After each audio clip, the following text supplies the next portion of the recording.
Getting through college without a job at very little money can be stressful. I know I've been there.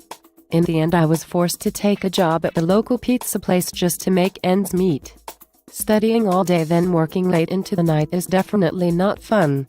I studied business and dreamed of financial freedom.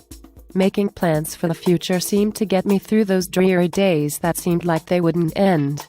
For many, finding a part-time job while they study just isn't possible. That's why finding a good student loan to ease the financial burden is critical. There are many kinds of student loans with varying rates of interest, conditions, and repayment schedules. We'll have a look at a few of these below. There are two major sources for student loans: the federal government and private lending institutions.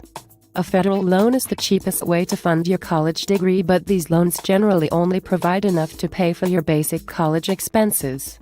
There are a few different types of government loans, and the school where you are attending should be able to help you find a loan that suits you. Some loans will require interest payments to be made immediately, while others are interest-free until you complete your college degree. Make sure you are aware of all of these details before signing up for a loan. You need to be confident that you can make the repayments if and when they are due. While government loans generally make things easier for students, they only provide for the bare necessities. That's why many students turn to private lending institutions for addition funds.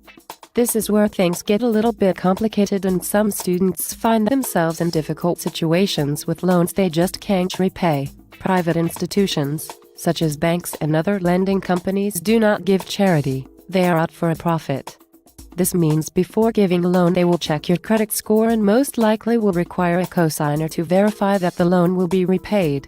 Interest rates will vary depending on your credit score and the credit rating of your cosigner. If you have no one to act as a cosigner, it may be very difficult to get a loan. If you do, bear in mind that the interest rates will be much higher to take into account the perceived additional risk. Before applying for a student loan, make sure you look at reviews from other students to see if they have any bad dealings with the company. You can also look up the company at the Better Business Bureau to see if they have any information. Lastly, don't forget to consult with your school, as they should have a wealth of information about finding the best student loans for your situation.